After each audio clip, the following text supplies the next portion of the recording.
This is Deep Down, and I'm your host, Jordan Hunt. I'm a composer, vocalist, multi-instrumentalist, and self-releasing artist. You might also know me as former violinist in the Irrepressibles, as the long-standing musical companion to Grammy-nominated Olivia Chaney, or as a musical and associate director of the Theodem's Company. I delve deep as we explore the creative process and life through the lens of a musician, unravelling universal ideas and enigmas through some of my songs and lyrics, and through some of the profound moments that have shaped me. Join me deep down as we embark on this journey together, in search of answers to the elusive question, what do you really feel deep down?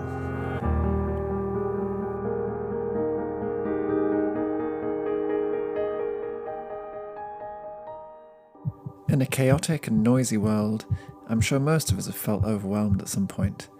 Following some advice of a therapist, the apparent cure to overthinking is action. But as a freelance musician, juggling many roles and wearing many hats to make a living, has that action gone too far and turned into overdoing? And deep down, what's the answer?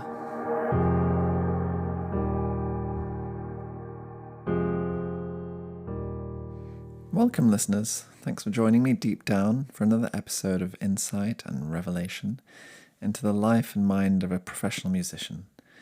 In this episode, I wanted to tackle two polar ends of my spectrum, the spectrum of my inner world, both of which I've been told are unhealthy, unsustainable, toxic, and which I've experienced myself to be simply rather exhausting and unpleasant at times. Overthinking versus overdoing. I stumbled across this funny little wordplay in one of my recent episodes, whilst discussing what's the thread that holds everything together, where I mentioned in passing my tendency to unpick and unravel and analyse the way I work or what's not working. I mean, that's sort of the point of this podcast, to have an opportunity to go deeper, a little time and place each week to mull over the thoughts that have either been swimming around in my head or they've been keeping me up, buoyed awake at night, or that I've been sinking under the overwhelm of during busy periods. I said something along the lines of, at a certain point, one has to mute the overthinking and start overdoing, or ideally just doing. And as I said it, I felt a little ouchy pain point that I'd rather hit the nail on the head too succinctly there and carried on chatting. But I thought I must come back to that thought. And that action, which my therapist said is a great solution to overthinking, can in the wrong hands turn into overdoing, perhaps not allowing the time to pause and reflect intentionally and a little more slowly about what exactly it is that you're doing or why.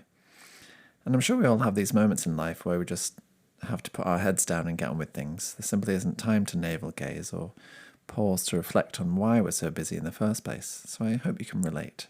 For those of you who are unfamiliar, I'm a freelance composer, vocalist, multi-instrumentalist, and educator, and besides juggling these main threads of activity, I'm also engaged as an associate director, a creative arranger, an amanuensis, an editor, etc., as well as all the multitude of jobs that fall under the heading of self-releasing artist. You've got to be your own manager, agent, producer, publisher, social media manager, administrator, tour booker, if I ever toured, accountant, and so on, ad nauseum. Oh yeah, I forgot podcaster. That's a real sign of having too many things on my plate. This list isn't even exhaustive, but I've been hyper-aware this month of the number of directions my attention has been pulled in, and how to a certain extent it doesn't always feel like I'm actually getting anything done, despite the tiredness and creeping anxiety feeling of being on the edge of burnout. A little memory. I vividly remember my old composition teacher introducing me to the phrase, burning the candle at both ends, after I reported to him that I was a little ill with stress while I was at uni. This sensation of overworking is certainly not new to me, although I've got more of a handle on it over the years. He explained it to me, and it's such a strong image I have now in my head of this candle burning and the wax dripping, and part of me just thinks, if the candle is burning at both ends, like, where's the wax falling? I hope there's a way to clean it up. which is very telling about how the way my mind works. Strangely, or perhaps not strangely at all, the most satisfyingly complete part of my current multi-hyphenate career is this show. There's a very finite process, almost ritualistic, of conceiving the episode, researching and making notes, recording, editing, publishing, and creating a little trailer advertisement and posting it on social media. As far as any of the processes that I'm involved in go, it's pretty clear-cut and, dare I say, simple. Not quite easy peasy, but it's very satisfyingly has a beginning, middle and end, and feels complete after the new episode is published every Tuesday morning, like I've closed a loop. Perhaps that's where I need to consider the life of the episode beyond it being published, to make sure it's shared in the wider world. But, baby steps. We all have to start somewhere. And for me, consistency is key to maintaining a healthy routine. I'm basically practicing how to podcast by making a podcast. Cue a plug to one of my first episodes, Practice Makes Perfection. I remember that one well, as I had a lot of interesting feedback about it. I must also say that I gain a lot from the focused time that I have to put aside to work on it. Of all the things on my to-do list, it's certainly the closest thing I have to real, focused, deep work in my life. Besides perhaps teaching, where I do give my pupils my full attention without distraction for an hour or two at a time. And as you know, I love going deep with most topics. Hence the title of the show. I rarely split the recording session for each episode into more than one stretch because I know myself and know that I'd lose my train of thought and end up repeating myself, or more than I probably already do anyway. My memory is terrible. Probably why I'm compelled to document things in this way, actually, so that I don't forget. I picture myself in 20 years listening back to some of these episodes from my brain implant or whoever will be consuming media, thinking to myself, gosh, I forgot about that. So when it comes to the title of this episode, Overthinking versus Overdoing, I almost feel like the subtitle could be How to Focus as a Multi-hyphenate, which sounds ridiculously pretentious and silly, but also quite funny. The term multi-hyphenate, as I mentioned once already, is one of those trendy phrases that I suppose literally means what it means, but it's perhaps too overused to take it seriously, because aren't we all deep down multi-hyphenates? We generally do more than a handful of tasks and fulfill a plethora of roles in any one given day, unless we're extremely monastic about our deep work life and lock ourselves away to just write that novel for 3 months solid and not talk to anyone. Also, I'm not claiming to offer a solution to this issue of how to focus, although I feel focus from distraction is probably the answer somewhere in the mix there. So to address Exhibit A, overthinking. Without boring you with all the gory details of my many, many sessions of therapy over the years, and that's not to say it's boring to do therapy, I find it wildly interesting talking about myself, just that I'm not sure every detail of my own sessions would be so entertaining, although I hope my filtered outcomes and revelations are helpful from time to time. One of the overarching themes that stuck with me and that kept cropping up with a string of different therapists covering different approaches was this concept of overthinking. I remember clocking it the first few times, but it wasn't until a few years down the line that I was faced with the kind of therapist who could see through my rambling thorn bush of internal counter-arguments and contradicting polemics, and announced point blank that my problem was overthinking. And it was proposed with such simplicity, there was no avoiding it or talking around it. It had to be considered straight on. I remember it because I rather defensively said, "What is therapy if not overthinking?"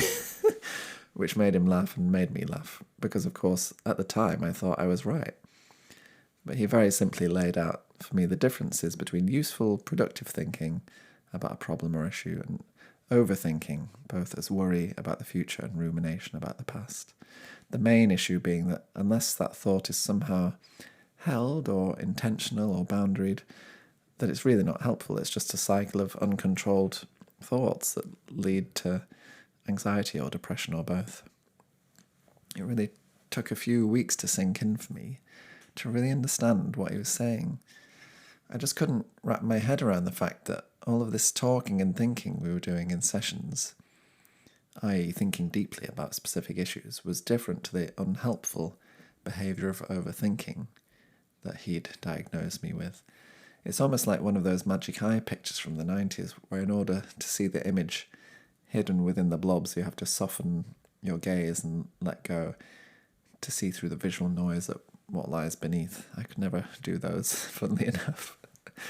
I just couldn't see how thinking, which was clearly yielding such tangible results in therapy, could also be detrimental. I remember following up, asking again and again in different ways to get him to re-explain this concept. And for some reason it took ages to settle into something I could recognise for myself on the spot and notice, I'm overthinking right now, I'm going to stop. One of his solutions was to have very concise boundaries around deep thought to make it productive and not veer off track. To be honest, it's very similar to how I try to teach my pupils how to practice. And I suppose I've summed it up in these little deep thought episodes deep down. But for a musician, that's an ideal analogy, because sometimes you can just be aimlessly playing through a piece, tiring yourself out, not really getting anywhere, feeling disappointed or like a failure because you're not seeing results, but mainly because you're not doing anything particularly intentionally or with forethought. Another solution, and probably the most important one therapeutically, was action. In other words, your thoughts can only get you so far. Until you actually act on your thoughts, nothing will truly change. For example, researching health and well-being is good if you want to plan how to get fitter, but then you actually have to do the exercise in order to actually see any change. In my case, at the time I was trapped in cycles of trying to juggle all the different aspects of trying to self-release my music and all the creative ideas spurred by that thinking, which just added exponentially to my list of things to do, and which was making me more and more anxious about completing any of them. And I was especially anxious about this sense that even though I called myself a composer, I wasn't effectively composing anymore, even though I had a commission deadline looming. The painfully simple solution was to take action and actually compose. Of course, it's so much easier said than done, but for some reason I'd convinced myself that if I planned enough ahead of composing about the structure and sound and harmonies and textures and inspirations of my piece, the actual composing would do itself. Which of course totally negates the point of sitting down in real time and coming up with the music. That surely must be the most enjoyable part. It really was once I got back into it, but it's also the scariest part because you don't necessarily know where it's going or whether it will be any good.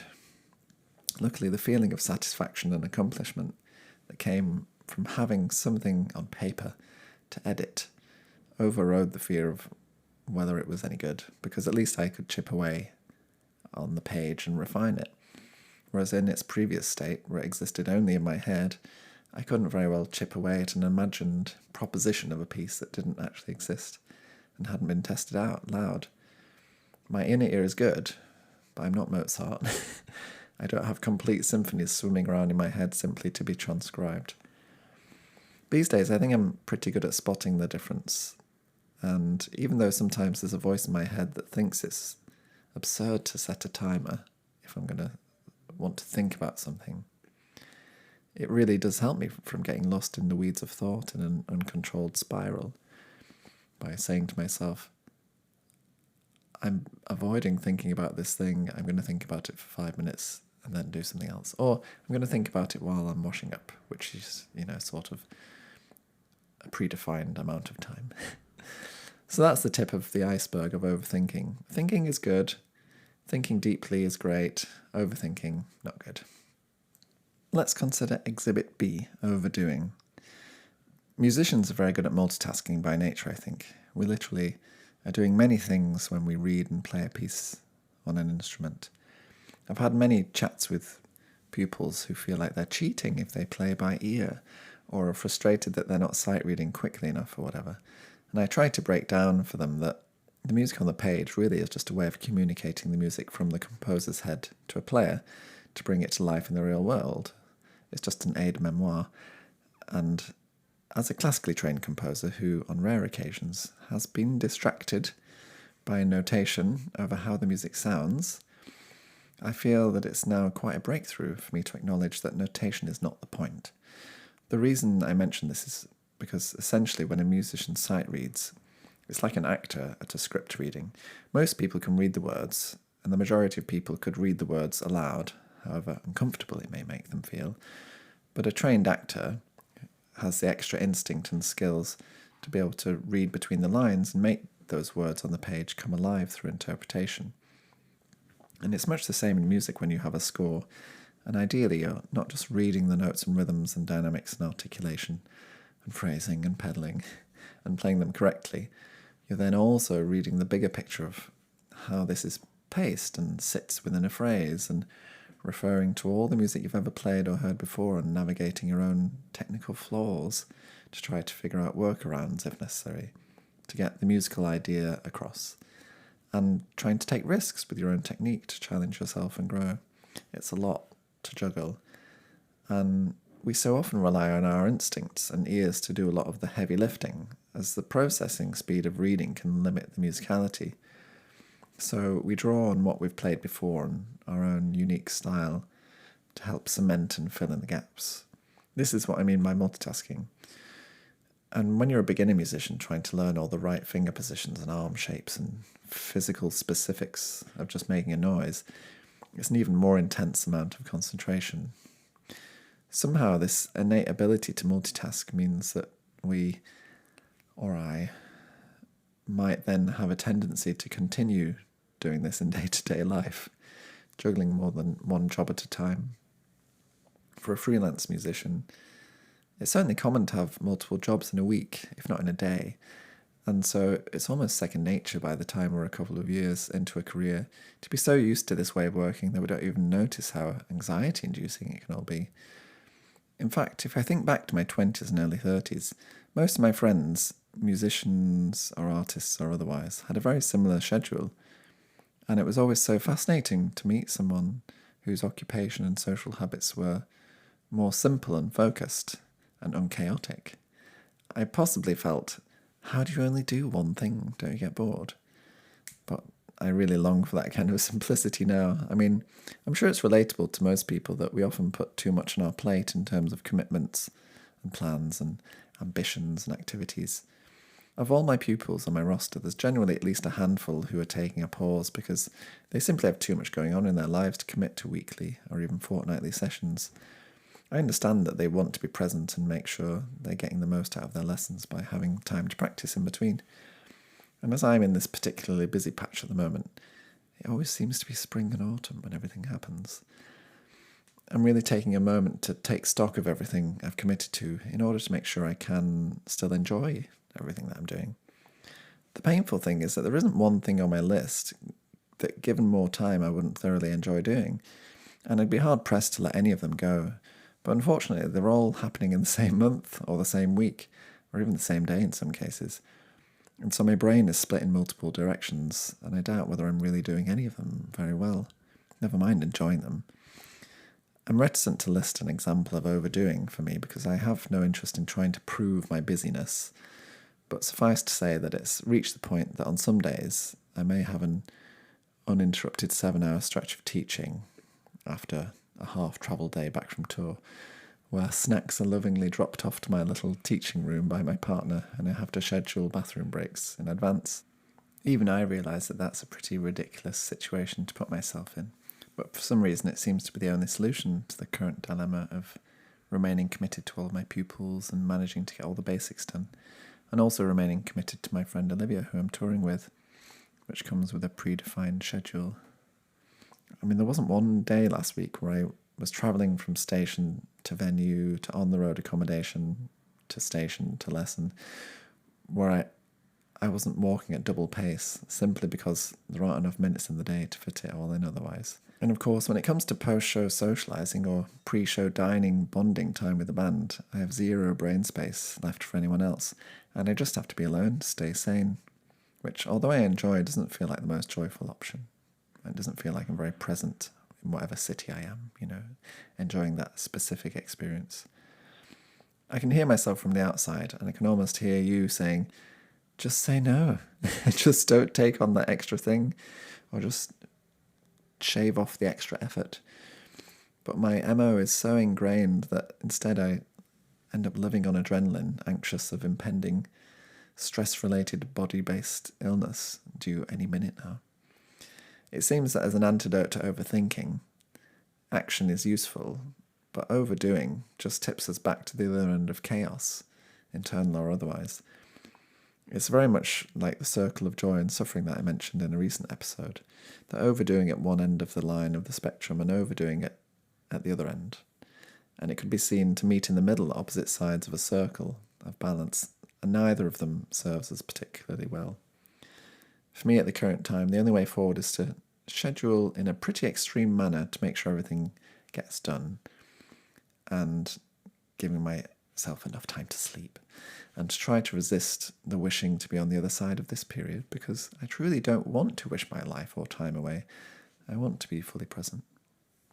I guess deep down, the ideal situation is a nice amount of thinking with a balanced amount of doing that's truly engaging and challenging, like being in the middle of playing a piece of music where your focus and flow are on the slipstream, and there's enough capacity to enjoy the sensation at the same time.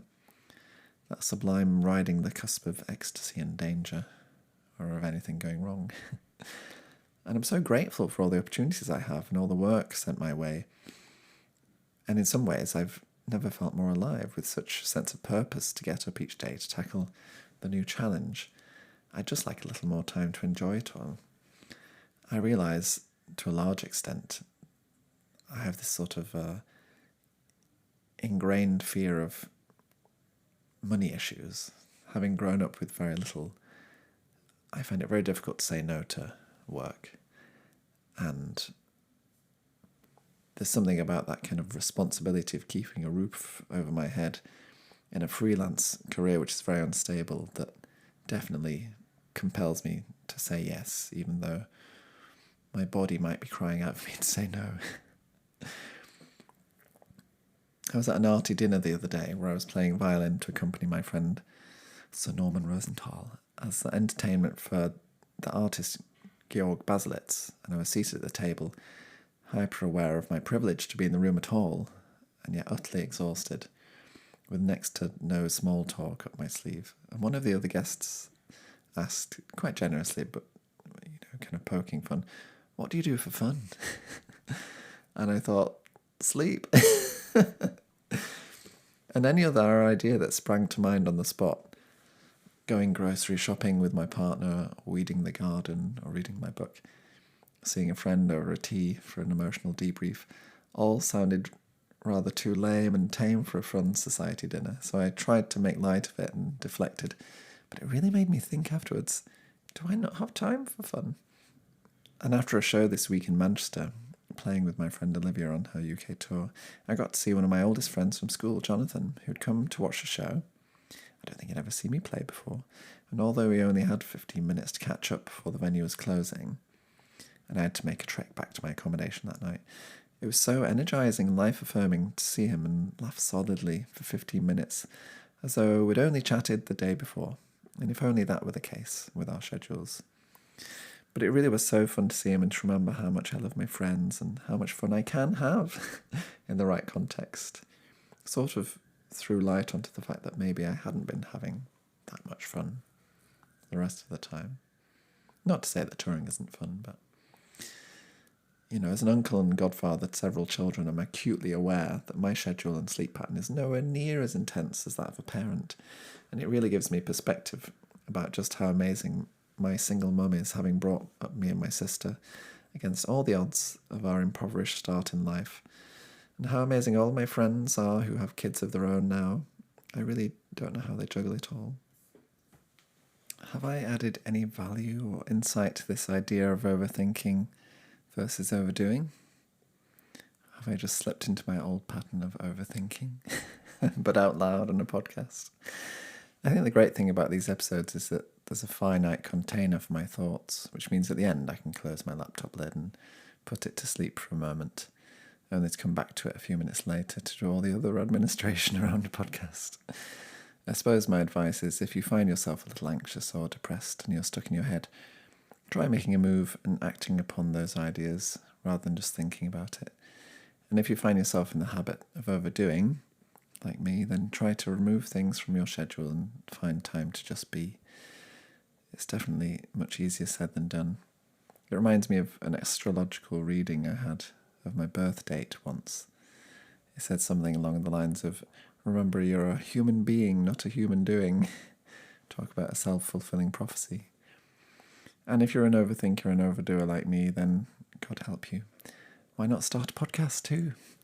What's the worst that could happen? A little PS, though, just to say, if any of you are actually suffering from overwhelm or anxiety or depression, do please seek professional help. I got a wonderfully well-timed email from the Musicians' Union this morning offering mental well-being services for musicians, which I'd highly recommend, and I've done lots of therapy in my time on the NHS in the UK, and they have been absolutely amazing, and I'm not sure I'd be quite in this position without them. So take care of yourselves, and thank you for listening today. Have a nice day. Don't forget to subscribe, follow, and review this podcast. And if you like it, share it with your friends or on social media.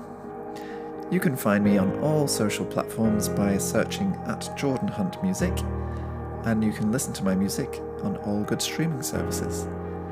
Deep Down uses bits of my music nabbed from my songs Ocean Floor and Peter. Check out the show notes on jordan-hunt.com for exclusive tidbits from this podcast. I'd really love to hear from you via DM or email via my website if any of these experiences resonated with you, and if you have questions, suggestions, or requests for future episodes. Thank you so much for listening.